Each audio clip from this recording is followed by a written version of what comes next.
சிவாய நம. அனைத்து அடியார் பெருமக்களுக்கும் வணக்கம். இந்த வாக்கு உரையானது கடந்த 8/3/26 அன்று திருவண்ணாமலை நடந்த சிவபுராண கூட்டுப் பிரார்த்தனையில் சித்தப் பெருமக்களால் உரைக்கப்பட்டது.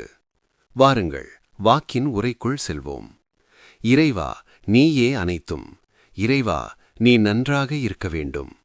அன்னை ஸ்ரீ லோபாமுத்திரா உடனுரை தந்தை அகத்திய மாமுனிவர் திருவடிகளை பணிந்து, ஈரேழு உலகத்தையும் காத்து அருளக்கூடிய அன்னை ஸ்ரீ உண்ணாமலை அம்மை உடனுரை தந்தை அண்ணாமலையார் பொற்கமலத்தை பணிந்து பதிவினை வெளியிடுகின்றோம்.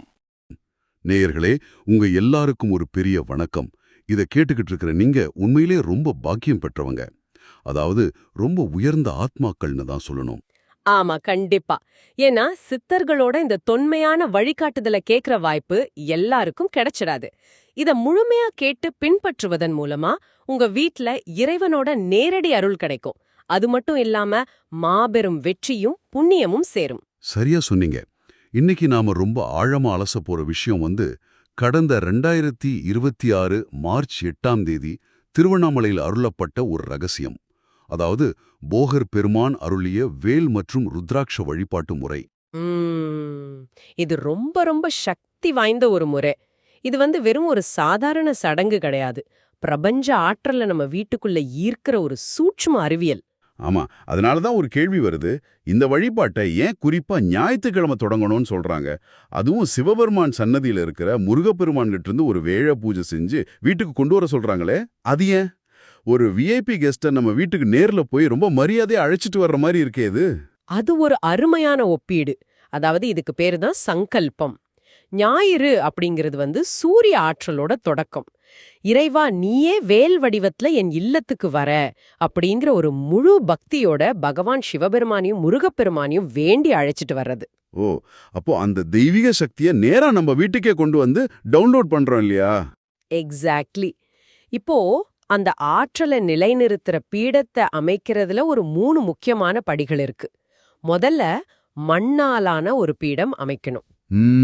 ஐம்பூதங்களான மண், நீர், நெருக்கு எல்லாமே இதுல நுட்டமா இணையுது, ரைட்? ஆமா, அந்த மண் பீடத்துல சரியா 14 சக்தி வாய்ந்த திருத்தலங்கள்ல இருந்து கொண்டு வரப்பட்ட விபூதிய வச்சுட்டு அதுக்கு மேல பச்சை கற்பூரம், ஏலக்காய் தூவி அதோட நடுவுல அந்த வேலை நட்டு வைக்கணும். இதுதான் உதப்படி. வாவ், 14 தலங்களோட ஆற்றலையும் ஒன்னா நம்ம வீட்டுக்குள்ள சேர்க்கிறோம். சூப்பர். அடுத்தது தீப அமைப்பு எப்படி இருக்கணும்? 2வது படி அந்த வேலுக்கு நேரா அகல் தீபத்தை ஏத்தணும். இதுதான் நெருப்பு. 3வது ஒரு மண் குவளையில தண்ணி ஊத்தி அதுல ஒரு ருத்ராட்சத்தை போட்டுட்டு அதுக்கு நேரா 2வது தீபத்தை ஏத்தணும். ஓஹோ, அதாவது நீரும் நெருப்பும் ஒன்னா இணையற மாதிரி ஒரு அமைப்பு. ரொம்ப ஆழமான தத்துவம் இது. சரி, இதுக்கப்புறம் தியானம் பண்ணணும்னு சொல்றாங்களே, கையில மூலிகை பொடிய வச்சுட்டு பஞ்சாட்சர மந்திரத்தை மாத்தி மாத்தி ஓதணுமா? அது எப்படி ஆற்றலை திரட்டும்? அதுதான் இதுல இருக்கிற பெரிய சூக்ஷ்மம். அதாவது நம்ம சாதாரணமாக ஒரு மந்திரத்தை சொல்லும்போது மனம் அலைப்பாயும். ஆனா நமசிவாயா, மசிவாயனா, சிவாய நம அப்படின்னு மாத்தி மாத்தி ஓதும்போது மூளை ரொம்ப விழிப்புணர்வோட இருக்கும். ஓ, மனம் சிதறாம இருக்க இது ஒரு லாக்கிங் சிஸ்டம் மாதிரி. கரெக்ட். அந்த மாதிரி உச்சக்கட்ட கவனத்துல இருக்கும்போது சிதம்பரம், திருவண்ணாமலை, இருச்செந்தூர் இந்த தலங்களை நம்ம மனசுல ஆழமா நிறுத்தணும். அதுக்கப்புறம் மகாலட்சுமி மந்திரத்தையும் முருகப்பெருமான் மந்திரத்தையும் உச்சரிச்சுட்டு அந்த கையில வச்சிருக்கிற மூலிகை பொடிய சுடர்ல போட்டுறணும், அப்படிதானே? ஆமா, அந்த சுடர்ல போடுறது நம்ம எண்ணங்களை அந்த பேரொளியோட கலக்கிற ஒரு செயல். ஆனா இதுல ரொம்ப முக்கியமான நெறிமுறைகள் இருக்கு.